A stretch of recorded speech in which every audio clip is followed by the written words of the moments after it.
Bapak Ibu sekalian yang berbahagia, sehat semua? Kita berdoa kepada Allah di tengah arus kesesatan yang begitu deras hari ini. Semoga Allah jaga akidah kita dan keimanan kita.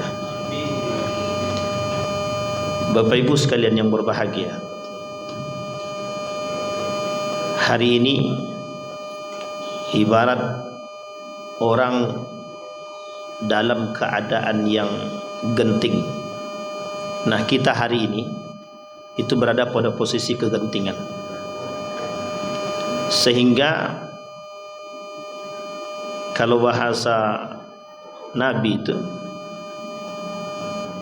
orang yang hidup di akhir zaman ini itu kalau tak pandai-pandai dah selesai dah. Jadi Bapak Ibu, kalau kita lihat sekeliling kita sekarang, itu semuanya kekufuran mengintai kita, kesyirikan mengintai kita, kesesatan mengintai kita. Ini tiga ini yang paling berbahaya nih. Salah buat bisa syirik, bisa kufur. Salah langkah bisa sesat, bisa kafir. Coba bayangkan. Salah kita melihat atau salah kita memposisikan diri, bisa kita terjebak dalam kehancuran. Bahkan sederhana sekali, satu contoh yang sangat-sangat sederhana dan terjadi dalam kehidupan kita sehari-hari. Ketika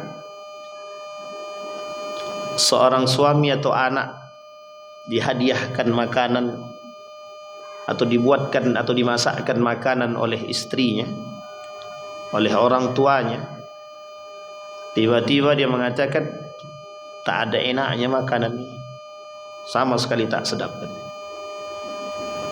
Ini perbuatan sederhana hanya karena melampiaskan rasa tidak suka, tapi bisa terjebak dalam kekufuran dan kesesatan. Sederhana kan? Ketika Bapak Ibu mengatakan hati-hati betul kalau dalam berucap itu. Alhamdulillah, selalu hadirkan Allah dan selalu berta'awuz. Na'udzubillah minasyaitonir rajim. Aku betul-betul bangga sekali, sangat aku bangga sekali melihat anakku berprestasi. Kau betul-betul bagus nak, tak ada yang lebih bagus daripada dirimu. Seolah-olah betul, sepertinya kalimat ini sederhana Pak. Jadi Bapak Ibu, saya mau katakan kepada kita, kita ini sekarang nih itu bukan sedang berperang dengan senjata, tapi kita sedang berperang dengan bahasa. Kata guru saya Hamid Fahmi Zarkasi itu, hari ini tuh perang yang nampak tuh perang bahasa. Sederhana tapi terjerumus dalam kekufuran, hampir membuat manusia terjebak dalam kekufuran. Tapi memang sejalan dengan perkataan Nabi sebenarnya, karena sejalan dengan hadis Nabi. Kata Nabi, kelak di akhir zaman itu akidah itu memang dipertaruhkan Pak. Memang betul-betul dipertaruhkan. Tergelincir sedikit habis kita Pak. Kita ambil contoh Bapak Ibu sholat, imamnya bagus merdu suaranya. Aku kalau tak imam tuh yang jadi imam, tak mau aku sholat. Kira-kira baik apa tak baik? Hati-hati Pak. Sederhana kufur itu Pak, sederhana Pak. Makanya bahasanya Pak sebenarnya sudah kita bahas di masjid ini beberapa kali. Satu, ada 30 tanda orang munafik. Dr. Ait Al-Qarni itu munafik Pak. Di atas munafik itu ada lebih parah. Ada 20 yang menyebabkan rusaknya akidah dan syahadat, Syahid Hawa. Ada 10 yang bisa membatalkan keislaman, Sulaiman. Ada 10 yang bisa membatalkan keimanan, Syekh Abdul Wahab. Itu poinnya sederhana tuh Pak, cuma 10. Cuma 10 itu rata-rata orang-orang terjebak semua. Coba Bapak Ibu bayangkan, ketika sedang mengatakan, ketika sedang meminta bantuan kepada manusia. Aku bang berharap betul sama abang bisa bantu aku. Coba bayangkan. Sekarang pertanyaannya, pertanyakan keimanannya itu. Pertanyakan betul akidahnya. Rusak pak. Amal ibadah kita tuh sia-sia semua. Tidak ada. Habis pak. Habis total. 70 tahun sia-sia umurnya. Cuma karena itu doang. Sederhana bahasa. Sangat sederhana sekali. Baik. Nah malam hari ini saya ingin lihatkan kepada Bapak Ibu siapa dalang daripada segala hal ini. Dulu saya sudah sampaikan di sini. Bapak Ibu mau katakan kami Ustaz lebih baik mempelajari fikih, tasawuf. Terserah Bapak Ibu, mau belajar apapun silakan. Setinggi apapun Bapak Ibu mau belajar, mau ikut tarekat silakan, tidak ada satupun larangan. Tapi ingat Bapak Ibu, ingat kata Nabi di akhir zaman, setiap orang di antara manusia kelak di akhir zaman itu mereka akan beriman sesuai dengan pribadi mereka masing-masing. Dan kelak kata Nabi, orang yang beriman secara pribadi ini dipertanggungjawabkan di akhirat. Maka kata Kunto Wijoyo, udah tidak saatnya umat muslim itu beriman sendiri-sendiri. Solehnya tidak bisa pribadi, harus berjamaah. Karena di akhir zaman itu yang bisa selamat itu hidup berjamaah. Kalau sendiri tidak hidup. Coba bayangkan, Nabi bilang Islam akan hilang di tangan umat muslim. Pertanyaannya, kok bisa Islam hilang di tangan umat muslim? Ternyata yang merusak Islam itu siapa? Umat muslim itu sendiri. Bagaimana cara dia merusaknya? Maka saya katakan Pak, kalau kita kaji tentang, Bapak Ibu wajib mengkaji sejarah. Bukan wajib sebenarnya, tapi lebih tepatnya penekanan, takkid. Sangat ditekankan. Coba lihat sejarah itu. Orang dulu jahiliyah Pak, tidak punya Tuhan deh Pak. Hampir-hampir ateis. Atau mereka mengacu kepada agama nenek moyang. Sekarang semuanya Islam Pak. Tapi yang tak percaya dengan Tuhan ya umat muslim itu sendiri Pak. Orang zaman dulu mereka nggak percaya kepada Allah karena memang di antara dua keraguan. Satu, mereka ragu bahwa itu apakah agama yang benar, atau mereka harus kembali kepada agama nenek moyang mereka. Karena agama nenek moyang mereka kalau mereka tarik ke atas itu panjang ceritanya Pak. Sehingga kami mengikuti agama nenek moyang. Pertanyaannya apa agama nenek moyang mereka? Mereka sendiri tidak tahu apa agama nenek moyang mereka. Jahiliyah Pak. Tapi waktu itu yang menghuni Madinah itu cuma yang menghuni Madinah dan Mekah itu kalau tidak kafir Quraisy, Yahudi, Nasrani. Sementara Majusi itu ada di Persia Pak, di Iran itu. Pada masanya ya. Tapi sekarang tidak, umat muslim semua isinya Pak. Maka saya katakan kalau kita merujuk kepada data Pak, faktanya berapa jumlah umat muslim di muka bumi ini, khusus Indonesia, yang mengatakan bahwa Islam terbesar di dunia. Populasi muslim terbesar di dunia adalah Indonesia. Pertanyaannya, seberapa besar mereka bisa menjaga akidah mereka? Goyang Pak. Nah, ini kembali Pak. Maka saya katakan masalah kita, kalau kita cuma berbicara masalah al-khilaf, kunut atau tidak kunut, itu permasalahan cukup serius tapi tidak genting. Bapak Ibu sholat tidak pakai kunut benar, Bapak Ibu sholat pakai kunut benar.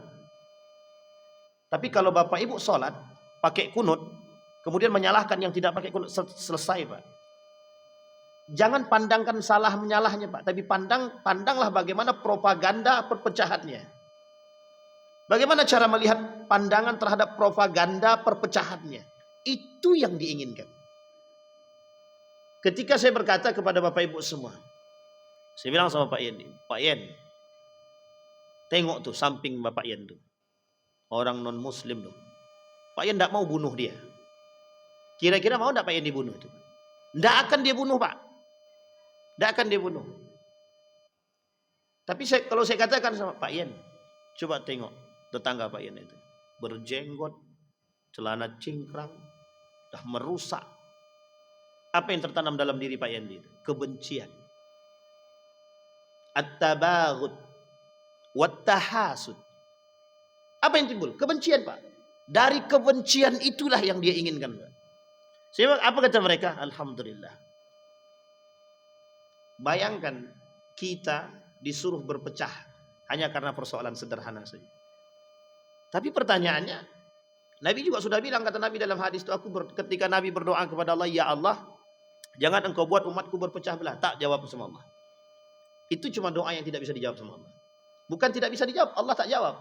Allah tak kabulkan, bukan tak jawab, tak kabulkan. Ketika minta kesejahteraan dikasih, ketika minta jangan sampai kering, Allah kasih. Tapi ketika minta jangan sampai umatku berpecah belah, Allah tak jawab.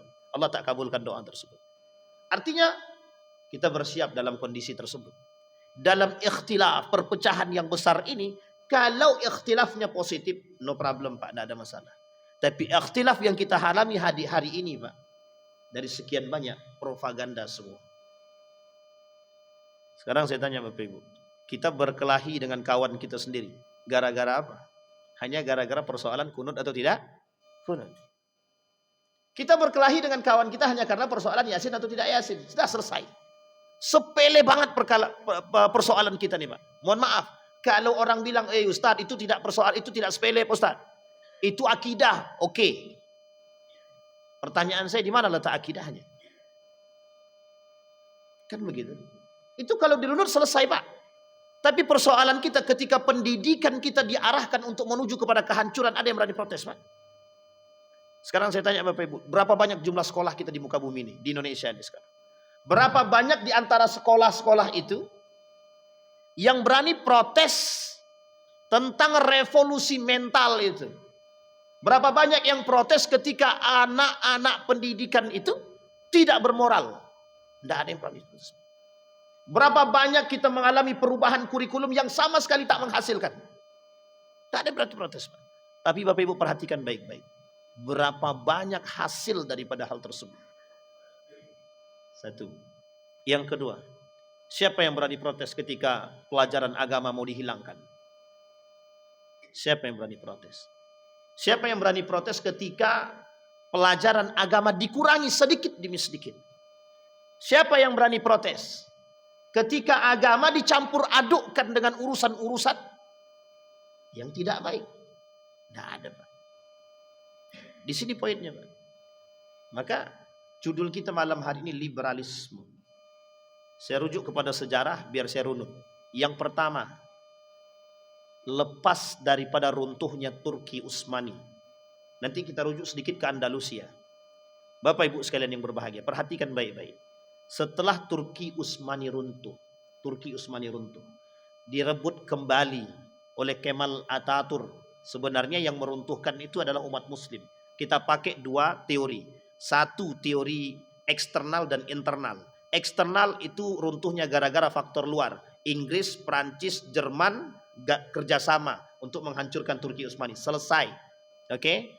Dan ingat, di balik itu semua ada kerajaan-kerajaan kecil Islam yang bekerja sama dengan Inggris untuk menghancurkan Turki Utsmani. Selesai sampai di sini. Itu eksternalnya, Pak. Internalnya, anak-anak sekolah, anak-anak pribumi Turki dipaksa, bukan dipaksa, diberikan kesempatan untuk belajar ke Eropa. Dan gaya pemikiran Eropa mereka adopsi, mereka bawa pulang ke Turki. Apa yang terjadi? Gaya berpikir anak-anak tersebut mereka bawa dari Eropa pindah ke Turki sampai mereka berani protes kepada kerajaan. Kami tidak mau diatur oleh agama. Sekarang kan begitu modelnya. Sekarang saya tanya sama Bapak Ibu, apa hukum jabat tangan laki-laki dan perempuan? Yang di depan yang jawab haram. Ibu-ibu, apa hukumnya jabat tangan laki-laki dan perempuan? Ibu-ibu. Haram. Masih ada yang jabat tangan? Masih kan? Tapi Ustaz kami tahu kok dosa itu dosa, tapi kan kami tetap jabat tangan. Masih mending daripada mengingkari hukumnya, Pak. Sekarang perhatikan baik-baik kalimat saya ini, Pak. Kita katakan begini, Allah cuma jabat tangan aja pun gitu aja, dikit-dikit haram, dikit-dikit haram, haram, semua haram. Pernah Bapak Ibu dengarkan kalimat itu? Dikit-dikit haram, dikit-dikit haram. Urusan sepele kayak gini haram. Tapi ingat, Pak, Islam tak akan pernah membiarkan umatnya sedikit saja terjebak dalam keharaman. Tidak. Coba bayangkan. Setelah runtuh Turki Utsmani, Kemal Atatürk naik. Apa kata Kemal Atatürk? Kata Kemal Atatürk, pisahkan agama dari pemerintahan. Ganti gaya berpikirnya. Apa kata Kemal Atatürk? Pisahkan semuanya agama dari pemerintah. Pendidikan, azan tidak boleh pakai bahasa Arab, pakai bahasa Turki. Tidak ada yang boleh belajar bahasa Arab. Kalau mau belajar bahasa Arab sendiri-sendiri di rumah. Kalau mau ngaji diam-diam. Tidak ada yang bisa, Pak. Makanya dulu kalau ada yang punya namanya Muhammad, mau pergi ke Eropa harus pulang dulu ganti Mehmet. Yang namanya Mikael ganti jadi Michael. Yang namanya Ibrahim Abraham. Yusuf ganti namanya Yosef. Angel. Pokok terserahlah sampai lidah terbelit. Harus berganti, Pak. Tidak boleh, Pak, nama Islam masuk ke Eropa itu tidak boleh dulu. Ali bin Abi Thalib, apa tak lagi itu? Mesti akan diusir. Orang Muhammad Ridwan aja tersesat, apa lagi? Paham maksudnya, Pak? Tidak boleh, Pak. Kita pakai bahasa itu tidak boleh nama kayak gitu. Saya ada guru, seorang guru. Guru saya pergi ke Inggris dengan namanya nama Islam. Apa kata dia? Harus mengganti nama. Kalau tidak boleh masuk. Ini dampak dan faktor daripada ketika runtuh Turki Utsmani habis kita, Pak, dibombardir. Bayangkan kita dipisahkan daripada agama. Sehingga mohon maaf ketika Turki hari ini naik itu tidak bisa dilepas daripada politik identitas. Apa identitasnya? Agama. Sekarang saya tanya, di mana umat muslim yang berani mengatakan kami Islam? Dan kami bangga memakai jenggot, kami bangga memakai jubah, kami bangga membawa nama identitas keislaman kami. Malu, Pak. Jilbab ditarik ke leher, diikat. Yang ditutupi harusnya tapi tak jadi ditutupi. Berjilbab tapi pakainya sewampit pol. Yang penting kami sudah tutup. Coba bayangkan. Itu gaya berpikirnya, Pak. Pendidikan kita begitu sekarang. Kita diajarkan bagaimana sekarang ini untuk berpikir lebih sederhana. Ridwan, jangan lo otak-atik sesuatu yang sudah berjalan. Itu sudah tradisi biasa aja. Kata mereka, biasa aja beragama itu biasa aja. Tidak usah lebay. Sekarang besok Allah bilang, ya udah tidak apa-apa, tidak usah lebay masuk neraka aja, udah nggak apa-apa. Tidak usah lebay. Apa kita mau begitu? Kalau sempat Allah katakan demikian, kalian berpakaian tapi telanjang, kata dia. Kira-kira masuk surga atau neraka? Itu pertanyaan kalau kita tidak tobat, Pak. Sehingga mohon maaf, Pak. Cara mereka menguras pemikiran kita begitu caranya. Makanya mohon maaf, kenapa hari ini korupsi tidak bisa lepas? Itu ada sebabnya, Pak. Sederhana saja. Pelakunya muslim semua rata-rata kan? Tapi mengapa mereka nggak bisa lepas dari itu? Sederhana, Pak, bahasa masalahnya, Pak. Ketika mereka mengatakan, hari ini kami korupsi, Ustaz. Besok kami kan tinggal taubat. Selesai. Tahu-tahunya belum taubat dah masuk penjara. Coba bayangkan. Belum taubat sudah masuk. Masih mending masuk penjara. Kalau belum taubat dia mati dalam keadaan korupsi. Coba, apa yang mau kita bayangkan? Baik. Apa kata Allah dalam Al-Quran? Walan tarda ankal yahud walan nasara hatta tattabi'a millatahum. Kata Allah di dalam Al-Quran itu, kaum Nasrani dan kaum Yahudi tidak akan pernah senang dengan kita sampai kita mengikuti agama mereka. Sekarang saya rujukkan pada sejarah. Baru-baru ini muncul nama kelompok yang ingin menyatukan semua agama.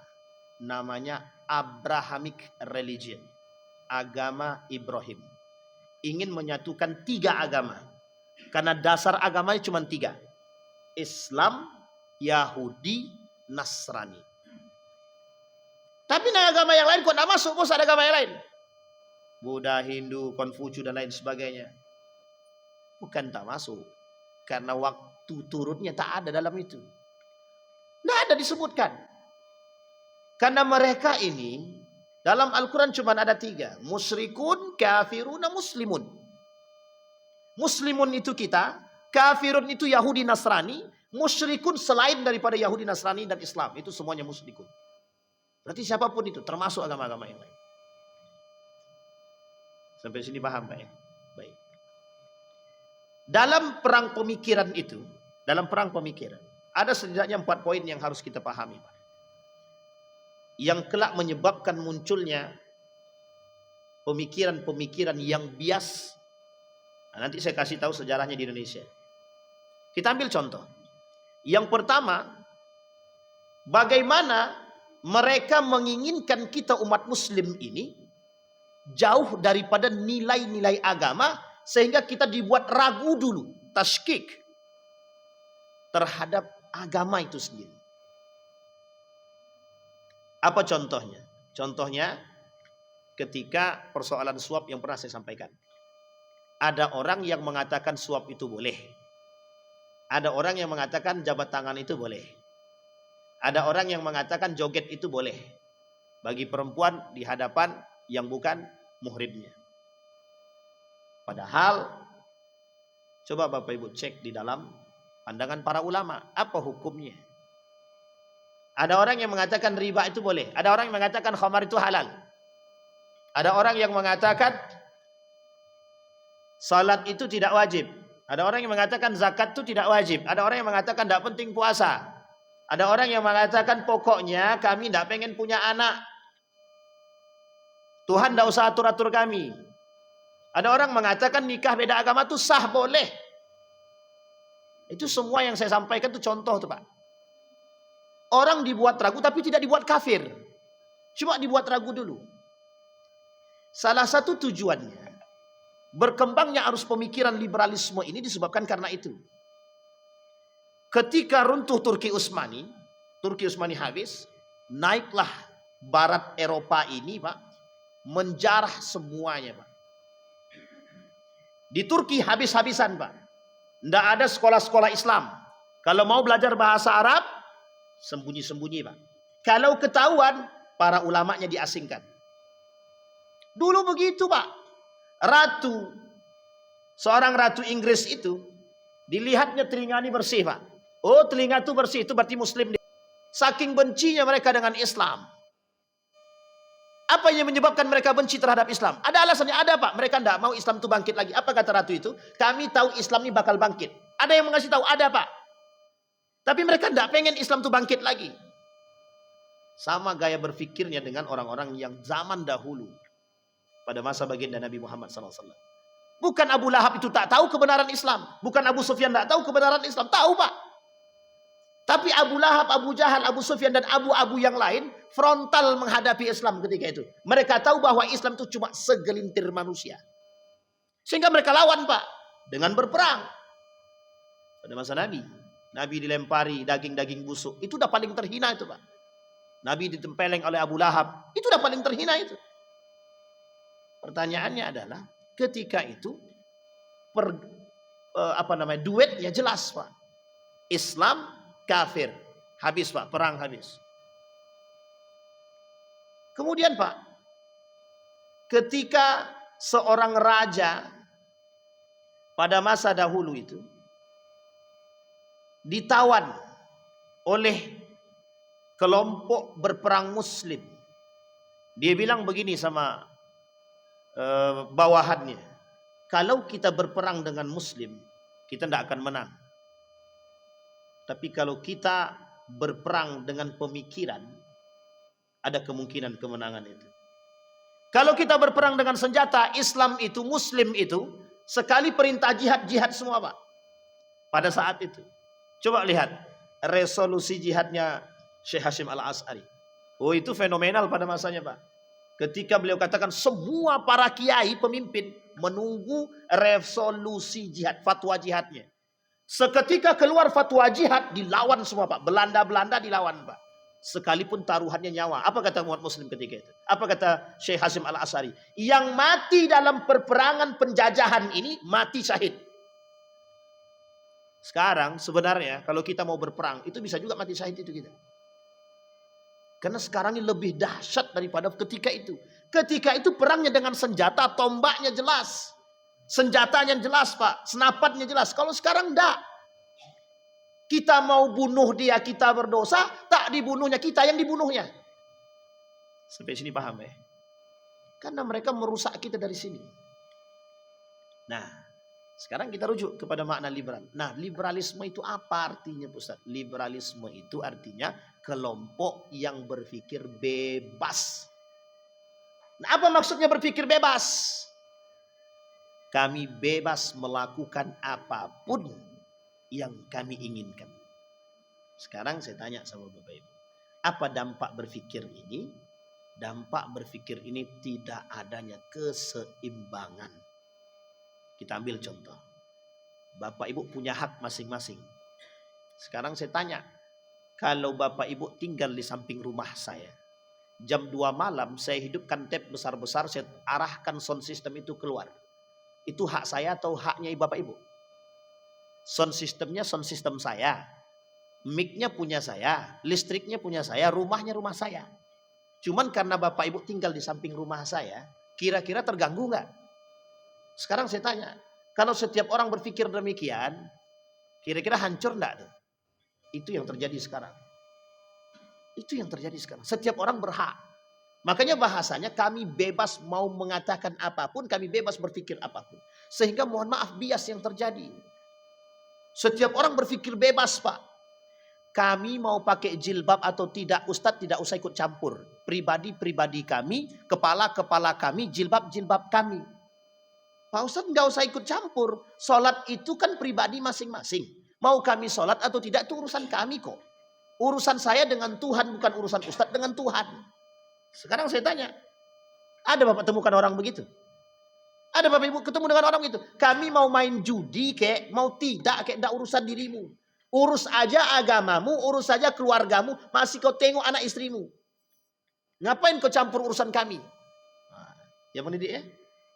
Apa kau campur urusan kami? Urus saja diri masing-masing, urus ibadah masing-masing. Sekarang pertanyaannya begitu. Kami mau minum khamar kek, kami mau apain kek, terserah. Sehingga mereka berharap dari gaya berpikir seperti inilah. Nah, tapi yang dimaksud di sini Bapak Ibu, itu bukan hanya berfokus pada hal tersebut, itu yang sepelenya. Ada yang lebih tinggi, ada. Kami berpikir bebas dalam urusan agama. Maksudnya bagaimana? Sekarang saya tanya Bapak Ibu. Hukum babi itu halal apa haram? Sepakat semua haram ya? Sekarang saya tanya yang haramnya apanya? Apanya? Semua ulama sepakat. Semua ulama sepakat. Keharaman khinzir itu ada dalam Al-Quran. Mau dagingnya, kemarin sudah kita sampaikan di sini, 160 produk dihasilkan dari daging babi, haram semua. Minyaknya apa pokok tapi Ustaz, kulitnya Ustaz bisa buat tas bagus, haram juga. Mau kulit-kulitnya pun haram. Sekarang kita lihat. Mau dijadikan apapun kulit terserahlah. Sekarang kita lihat. Apa yang menyebabkan haramnya babi itu? Cacing pita Pak Ustaz. Berarti kalau kita bersihkan cacing pitanya bisa jadi halal.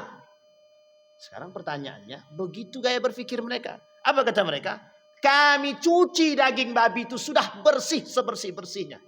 Dan ini halal untuk dimakan. Coba bayangkan. Sekarang yang kedua. Apa hukum anjing? Halal atau haram? Haram apanya dulu? Ini kalau kita korek sedikit, bisa-bisa jadi penjual anjing semua nih. Pak, Bapak Ibu sekalian yang berbahagia. Anjing itu di dalam Al-Quran tidak disebutkan keharamannya. Ada 3 ayat di dalam Al-Quran tentang anjing. Tapi saya tak bahas ini. Yang saya ingin bahas adalah, di dalam hadis Nabi, anjing itu haram dimakan itu karena dia buas. Dah selesai sampai di sini ya. Anjing itu dimakan haram karena dia buas. Yang kedua, anjing itu najis.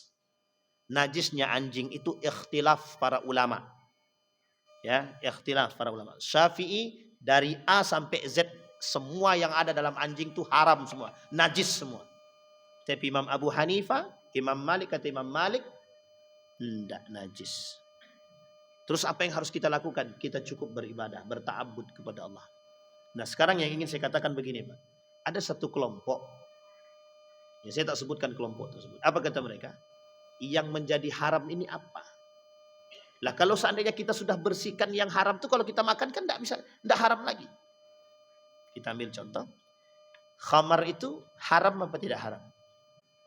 Haram. Allah sebutkan dalam Al-Quran keharaman Al-Quran. Sekarang pertanyaannya, apa yang menyebabkan apa yang menyebabkan khamar itu haram? Memabukkan. Sekarang pertanyaannya, kalau minum setengah tapi tidak mabuk jadi haram apa tidak? mutlak haram. Berarti yang menjadi ilat keharamannya bukan mabuk kan? Terus apa dong? Baik, kalau kita rujuk lagi pada sejarah, kapan itu diharamkan? Dan berapa kali? Dan mengapa diharamkan? Yang pertama, kata Nabi, jangan kalian dekati sholat kalau mabuk. Kata sahabat, kata salah seorang di antara mereka, setelah sholat kami boleh mabuk. Nabi diam aja. Yang kedua, ini Nabi yang bilang, ini Allah juga bilang dalam Al-Quran. Khamar itu ada manfaatnya, tapi mudaratnya lebih besar. Ini tahapan kedua. Berarti pertanyaan saya, ada enggak manfaatnya dari khamar tadi? Allah kata loh, Allah kata dalam Al-Quran, khamar ini ada manfaatnya. Khamar ada manfaatnya. Tapi mudaratnya lebih besar. Sampai sini paham ya? Yang ketiga, baru kemudian Allah kata, khamar wal maisir rijsun min amal syaitan. Bagian daripada amal syaitan. Keharaman khamar dan maisir ini, itu diperkatakan oleh para ulama itu bukan hanya pada masalah muskirnya, bukan hanya pada memabukkannya, tapi bagian daripada perbuatan syaitan yang menentang Tuhan, yang menentang Allah. Sehingga keharamannya bukan hanya pada memabukkannya saja, tapi pada zatnya. Maka disebutkan mutlak keharaman khamar. Tapi pertanyaannya, babi dalam kondisi terjepit boleh dimakan, anjing dalam kondisi terjepit bisa dimakan. Semua yang diharamkan dalam kondisi terjepit bisa dikonsumsi. Apa kata mereka? Kan di dalam Al-Quran itu tidak disebutkan yang dilarang itu menikahi kafir sekarang. Yang dilarang itu kafir pada masanya. Sampai di sini paham ya? Al-Quran bilang, jangan menikahi laki-laki muslim, boleh menikahi wanita ahlul kitab. Satu. Tapi selain daripada ahlul kitab, tidak boleh dinikahi. Mereka semua kafir. Perempuan muslim, muslimah, tidak boleh menikah dengan laki-laki kafir. Sekalipun ahlul kitab. Sampai di sini paham ya? Baik, sekarang kita lihat. Ada tidak ahlul kitab itu sekarang? Tidak ada. Tapi kata mereka, ahlul kitab pada saat itu yang mengerti kitab. Yang mengerti Taurat, yang mengerti Zabur, yang mengerti Injil. Pertanyaannya, berapa banyak hari ini orang yang mengerti Injil? Banyak, berarti mereka bagian daripada ahlul kitab. Artinya kalau bagian daripada ahlul kitab, laki-laki muslim boleh menikahi dengan wanita? Pertanyaannya, betulkah demikian? Pahamnya kaum liberal begitu. Nah, kelompok-kelompok seperti inilah yang muncul di tengah kita sekarang, yang ingin mencoba merekonstruksi gaya pemikiran kita yang dahulu disebut tradisional atau kolot. Sekarang mereka ingin angkat, lo pikir, lo buka lo otakmu. Umat muslim, buka gaya berpikir kalian, buka. Jangan terlalu picik. Islam ini luas, rahmatan lil alamin. Kalian jangan seperti itu, terlalu terkongkong oleh agama. Buka pemikiran kalian. Pandang. Sekarang saya tanya, kalau mereka cinta sama cinta, mengapa tidak? Itu kan maslahat kebaikan. Jadi karena kemaslahatan, Islam sangat menjunjung tinggi kemaslahatan. Jadi nikah beda agama, kalau ada maslahat yang lebih besar, halal apa haram? Boleh apa tidak? Sekarang saya tanya, Bapak Ibu, ada orang kafir menikah dengan anak Bapak Ibu, menikah dengan anak orang muslim misalkan, bisa menyatukan keluarga yang berpecah belah. Ada manfaatnya di situ? Ada faedahnya besar? Ada. Apa faedahnya? Maslahatnya besar. Bisa mencampur adukkan, bisa menyatukan. Pertanyaannya, dalam agama bagaimana? Bagaimana dalam agama? Kita menjunjung tinggi maslahat dunia, tapi kita redupkan nilai-nilai agama. Itu yang terjadi. Maka gaya berpikir seperti ini, itulah yang diadopsi oleh kelompok yang disebut dengan liberalisme. Mereka menginginkan kita umat muslim ini agar membuka pola pikir kita dan menerima gaya berpikir seperti ini. Sehingga menurut mereka, kalau kita bisa berpikir seperti ini, kemaslahatan lebih terjaga. Kenapa? Karena kita bisa menciptakan toleransi. Sampai sini paham ya Bapak Ibu ya? Baik. Pertanyaannya kemudian muncul. Apa sebenarnya tujuan kaum liberalisme ini? Tujuan kaum liberalisme ini, Pak, memisahkan Bapak Ibu, menjauhkan Bapak Ibu dari agama. Kata seorang raja tadi yang tersandra ini, kalau kita berperang dengan senjata, umat muslim akan jihad dengan senjata. Kita ambil contoh, Palestina. Mengapa mereka tidak mau keluar dari tempat mereka? Ini bukan persoalan tempat tinggal, bukan persoalan yang lain. Tapi persoalannya adalah urusan jihad. Oke Bapak Ibu ya. Begitu juga dulu. Kenapa tidak kita biarkan aja negara Republik Indonesia ini diambil oleh Belanda? Ngapain kita perlu capek-capek capek-capek berperang? Yang ada kita membunuh diri kita sendiri. Tapi kita menjaga tanah air, Ustaz. Inilah asal muasal muncul. Kenapa? Hubbul watan minal iman. Cinta terhadap tanah air bagian daripada kita menjaga kehormatan kita, agama kita, dunia kita, bumi kita, harta kita. Itu diwajibkan dalam agama. Sampai sini paham Pak ya? Nah sekarang perhatikan baik-baik. Kalau kita tidak persoalannya jihad, maka kata raja tadi, Islam itu sangat kental dengan jihadnya. Karena dari ujung sejarah baginda Nabi Muhammad SAW sampai akhir Turki Utsmani, semuanya jihad. Ekspansinya semuanya jihad. Penaklukan Konstantinopel, jihad. Penaklukan Persia, jihad. Babilonia, jihad. Semua jihad. Dan mereka berani Pak. Melawan perang Uhud, jihad. Jumlah sedikit bisa menang. Nalar akal tidak masuk. Di Uhud menang. Nalar akal tidak masuk. Khaybar menang. Semua yang ditaklukkan itu menang Pak. Maka dalam sejarah Islam tidak pernah kalah sebenarnya. Dalam sejarah Islam kalau berperang dengan jihad tidak pernah kalah Pak. Maka apa kata Khalid bin Walid? Selama Khalid bin Walid hidup itu, pernahkah Khalid bin Walid kalah dalam berperang? Tidak pernah Pak. Apa kata Umar bin Khattab? Kalau tidak diganti, aku takut khawatir orang-orang akan mengkultuskan dia. Sehingga diganti dengan diganti dengan Ubadah waktu itu. Ibnu Ubadah. Coba bayangkan, sampai Khalid bin Walid itu julukannya orang yang berperang nggak pernah kalah. Pasca setelah dia masuk ke dalam Islam, selesai daripada perang Uhud. Coba bayangkan. Kata raja tadi, kalau kita berperang begini tidak bisa.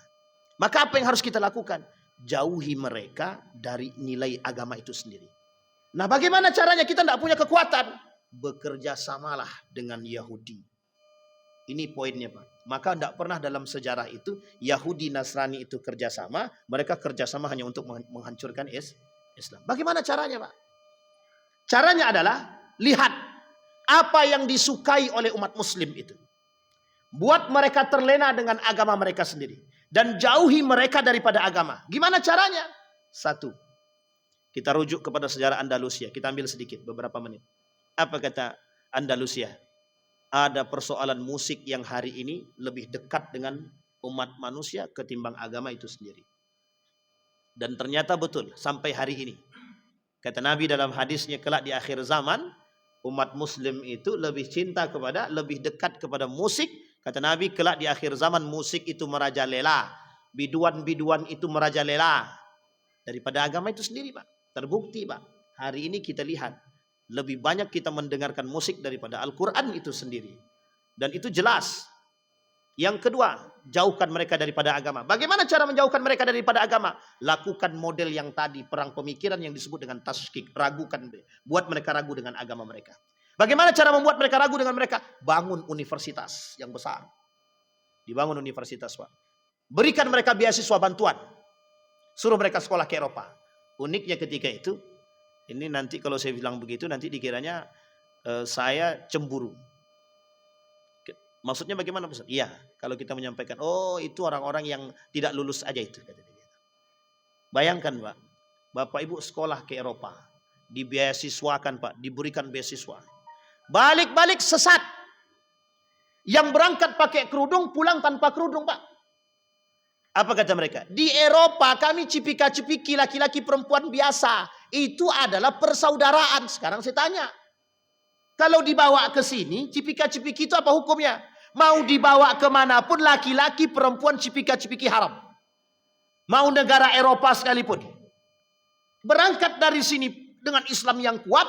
Sampai di sana, balik dari sana. Hancur Islamnya. Nah kita sekarang sedang berhadapan bukan dengan mereka, Pak. Kita tak lagi berperang dengan orang Eropa, tapi kita berperang dengan diri kita sendiri yang mereka ini dipengaruhi oleh gaya berpikir Eropa. Sekarang saya tanya Bapak Ibu, bangga enggak Bapak Ibu sekolah di Belanda, anak Bapak Ibu sekolah Belanda? Lebih bangga mana Bapak Ibu sekolah, anak sekolah di Belanda atau anak Bapak Ibu sekolah di pesantren? Tidak ada yang berani jawab kan? Lebih bangga mana? Sekolah di Mesir atau sekolah di Amerika, universitas ternama di dunia? Oh Pak, Alhamdulillah kalau ada di Mesir kan, senang kan? Tapi kan tak begitu dulu. Ustadz, anakku Alhamdulillah Ustadz, dia dapat sekolah di tempat satu-satunya sekolah terbaik di dunia. Alhamdulillah. Balik-balik tidak sholat Pak. Sekarang saya tanya, apa kebanggaan kita? Ini saya kasih tahu. Habibie itu pernah nyesal. Kenapa anakku tidak ada yang sekolah di pesantren? Apa kata Amin Rais? Ini Amin Rais. Amin Rais itu keluar McGill University, Kanada. Apa kata Amin Rais? Kesedihan Amin Rais yang diceritakan kepada kawan satu angkatan dengan saya ketika diminta untuk menjadi pimpinan pesantrennya Amin Rais Budi Mulia. Apa kata beliau? Sedih dia. Anaknya tidak ada yang lulus dari pondok. Kenapa? Ketika disuruh ngurus ini harus mencari orang lain. Coba bayangkan. Ternyata di akhir hayatnya seseorang, di akhir kehidupan sudah tua-tua tuh Pak, tidak ada muara yang lain Pak selain daripada bagaimana beragama dengan baik. Pertanyaannya, menyesal itu di depan apa di belakang? Kalau di depan, sampai sini bisa dipahami Bapak Ibu. Jadi ini gambaran. Kenapa saya ambil, tidak perlu saya mengambil yang lalu. Kenapa saya mengambil dua orang tokoh kita? Karena bagi mereka baru merasakan betapa pentingnya agama itu ketika mereka berada di usia senja. Dan baru mereka sadari betapa pentingnya agama sebagai pondasi dalam rumah tangga ketika mereka berusia senja. Kenapa kami tak tahu dari dulu? Sekarang Bapak Ibu, di dalam rumah tangga liberalisme itu tidak perlu jauh kita temukan. Balik ke rumah kita, lihat di dalam rumah kita. Siapa yang menjadi musuh kita? Keluarga kita sendiri. Ini saya ceritakan sama Bapak Ibu. Bapak Ibu koar-koar pontang-panting sana. Tapi ini Nabi juga begitu, bukan hanya kita. Hei, orang-orang pakai kerudung. Tahu-taunya tante kita di depan rumah nggak pakai kerudung. Mau kita nasihatin dia tante, kata tante kau tuh masih kecil dulu aku asuh kata dia. Kau pula ngatur-ngatur aku. Goyang kita Pak. Tapi ingat, bayangkan. Nabi lawatnya siapa? Anak dia sendiri. Nabi Yusuf, Nabi Ayub siapa lawannya? Anak dia, istri dia sendiri. Nabi Nuh siapa lawannya? Anak dia sendiri dan istrinya juga. Coba bayangkan. Artinya Pak, mohon maaf.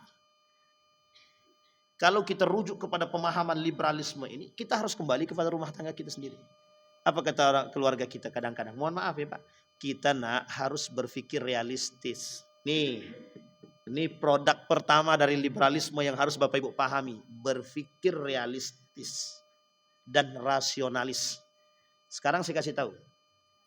Orang yang berpikir realistis dan rasionalis, salahkah? Tidak salah Pak. Tapi ketika mengenyampingkan faktor keberadaan dan kekuasaan Tuhan, dia terjebak dalam posisi liberalisme tadi.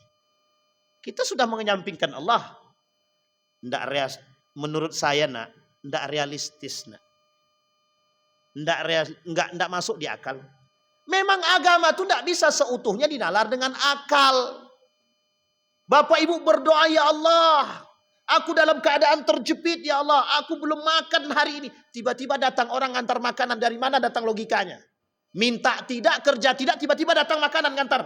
Datang orang ngantar makanan. Bapak Ibu mau mengatakan apa? Oh baiknya orang itu. Sekarang kita tiadakan Allah dalam situ. Padahal Allah kata, orang yang datang kepada Allah dalam kondisi terjepit pasti Allah bantu. Datang Pak. Tapi ketika dia datang, kita lupa kalau tadi kita berdoa. Kita lupa.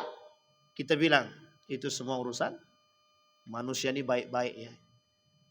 Setelah kita lihat ada orang, mohon maaf, ternyata yang antar makanan non-muslim. Non-muslim. Sementara tetangga samping tahu kita tak makan, muslim pula. Berpikir kita kemudian keluar. Non-muslim, berakhlak dia, baik dia sama kita. Muslim, tidak berakal, tidak perhatian dia kepada kita sesama muslim. Pertanyaan saya, akan muncul dalam benak kita, kira-kira kita lebih condong kemana? Non-muslim atau muslimnya? Ketika kami tak makan, Pak Ustaz, non-muslim itu yang memberikan kami makanan. Coba bayangkan. Kita akan begitu, Pak, mengatakan. Itu yang terjadi dengan kita hari ini. Kami loyal kepada mereka karena mereka baik kepada kami, Pak. Muslim, tidak ada loyal-loyalnya, Pak. Tapi ketika mereka menjarah kita, kemana kita pergi, Pak? Hei Muslim yang lainlah yang akan membantu kita. Ini poin penting bagi kita, Pak. Jadi dasar pemikiran liberalisme itu begitu. Satu produknya. Rasionalisme dan realistis. Realistis itu produk daripada realisme juga. Rasionalisme. Segala sesuatu harus bisa dinalar dengan akal. Kalau tidak bisa diterima dengan akal, tidak usah. Makanya Bapak Ibu, kata orang tua kita dulu, anak bujang, kau mau lamar anakku, mau nikah dengan anakku, kalau kau tak punya kerja lebih baik kau balik. Anakku tidak makan dengan Al-Fatihah. Anakku tidak makan dengan Al-Quran. Anakku makan dengan nasi. Nasi perlu dibeli. Beli pakai duit. Duitnya dapat dari kerja. Kerja itu harus dicari. Sampai di sini paham, Pak? Ini gaya berpikir yang hari ini kita temukan. Rasional. Kalau dia mencari pekerjaan, dia dapat pekerjaan. Ketika dia dapat pekerjaan, dia dapat duit. Ketika dia dapat duit, dia bisa beli nasi. Sampai di sini paham? Sekarang pertanyaannya. Di mana di antara urutan yang saya sampaikan, di mana pengaruh Allah di situ? Di mana pengaruh Allah di situ? Tidak ada, Pak. Kita berpikir bahwa segala sesuatu itu harus sesuai dengan strukturnya, Pak. Kalau kau belajar kau pintar, kalau kau tak belajar kau bodoh. Itu saja yang terbenam dalam hak kita, dalam pikiran kita hari ini. Sehingga mohon maaf, kita sudah terjebak dalam urusan kekufuran. Satu dampak daripada pengaruh liberalisme ini adalah membuat kita jauh daripada Allah, dan pada akhirnya kita bukan bergantung kepada Allah, tapi kita bergantung kepada yang lebih daripada Allah, sehingga terjebak kita dalam kufurnya. Satu produk, insya Allah di pertemuan yang lain kita sampaikan produk-produk yang lain daripada liberalisme itu. Sebenarnya panjang cerita, nanti kita sampaikan di pertemuan yang akan datang. Mudah-mudahan ada manfaat bagi kita semua. Ada pertanyaan? Nggak ada, karena pasti waktu sudah mau habis kan. Mudah-mudahan bisa kita teruskan di pertemuan yang akan datang. Insya Allah. Fa'tabiru ya ulil absar la'allakum tuflihun. Assalamualaikum warahmatullahi wabarakatuh.